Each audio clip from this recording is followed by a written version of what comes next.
គ្រប់ជំរាបសួរពុកម៉ែបងប្អូនអ៊ំពុំម៉ែទាំងអស់គ្នាស្វាគមន៍មកកាន់ជាមួយនឹងការផ្ដល់តម្រុយរបស់ admin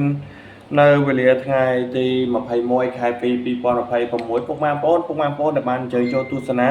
ពុកម៉ែបងប្អូនកុំភ្លេចជួយចុចមេដៃនិង Subscribe ឲ្យ Channel admin ម្នាក់មួយដើម្បីទទួលបានជាមួយនឹងការផ្ដល់តម្រុយជារៀងរាល់ថ្ងៃពុកម៉ែបងប្អូនយើងបងប្អូនដែលចូលទស្សនាបងប្អូនតែចូលដល់ការផ្ទៀងផ្ទាត់លទ្ធផលការពីម្សិលមិញបងប្អូនយើងណាបាទបងប្អូនយើងមកពេលថ្ងៃយើងឲ្យបងប្អូនអមមិញលេខអុកខ្ទង់60និងខ្ទង់30បងប្អូនណាពេលថ្ងៃអុកខ្ទង់អត់ចូលទេយើងឲ្យ65ពីមក75មក38 52 83បាទខ្ញុំពេលថ្ងៃយើងបានចូលទេបងប្អូនអមមិញបាទមក90ដែរបងប្អូនយើងពេលថ្ងៃយើងទៅមើលពេលយប់បាទយប់ឡើងយើងឲ្យ38មក31 36ឲ្យ83មក81បងប្អូនបាទមក81ឡើង2ប៉ុស្តិ៍ហើយអា3លេខយើងគឺយើងអត់បានចូលទេបងប្អូនបាទនេះអា3លេខមើលសិនបងប្អូនបាទដូចជាអត់បានចូលទេបងប្អូនបាទ3លេខស៊ីមកគ្រាប់បាទយកបានដាក់លេខ6បងប្អូនបាទដាក់លេខ6គឺយើងចូលមក3លេខមកប៉ោះបាទបងប្អូនស្ដាយមែនតើបងប្អូនមិញបាទ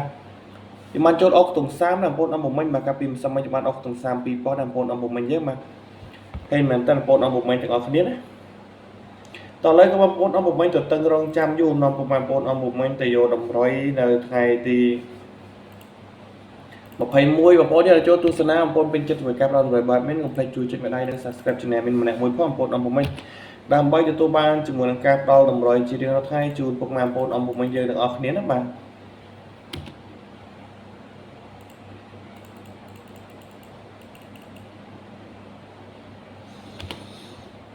តើបងប្អូនយើងសម្រាប់តម្រុយរបស់យើងខ្ញុំឲ្យបងប្អូនមិញដែលលេងជាមួយនឹងអុកខ្ទង់0បងប្អូនណាបាទពីខ្ទង់នេះគឺល្អសម្រាប់ពុកម៉ែបងប្អូនមិញហើយនឹងអុកខ្ទង់5បងប្អូនដែលស្រឡាញ់យកទៅលេងណាបងប្អូនមិញបាទអត់មានការអស់សេវាអស់អីទេបងប្អូនមិញយើងបាទមកជាលេខ free ជូនបងប្អូនមិញមានទាំងលេខតូចមានទាំងលេខធំអីចឹងណាបងប្អូនមកឲ្យលេងជាមួយនឹង05ប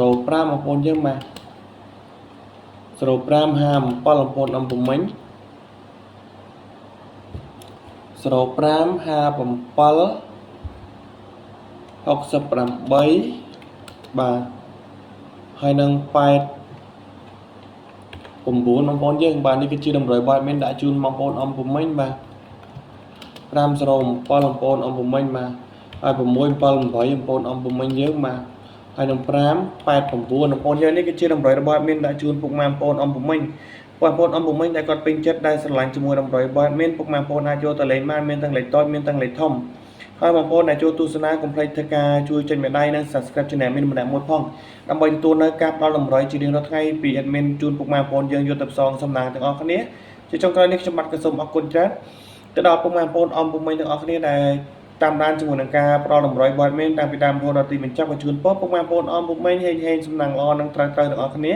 ហើយយើងជួបគ្នាម្ដងទៀតបងប្អូនមិញបាទនៅជួបគ្នាម្ដងទៀតបាទជាមួយនឹងការផ្ដល់តម្រុយនៅថ្ងៃទី22បន្តទៀតបងប្អូនបាទតម្រុយយើងនៅថ្ងៃទី21នេះគឺល្អមែនតើបងប្អូនណាបាទអរគុណច្រើនហេងបងប្អូនយើង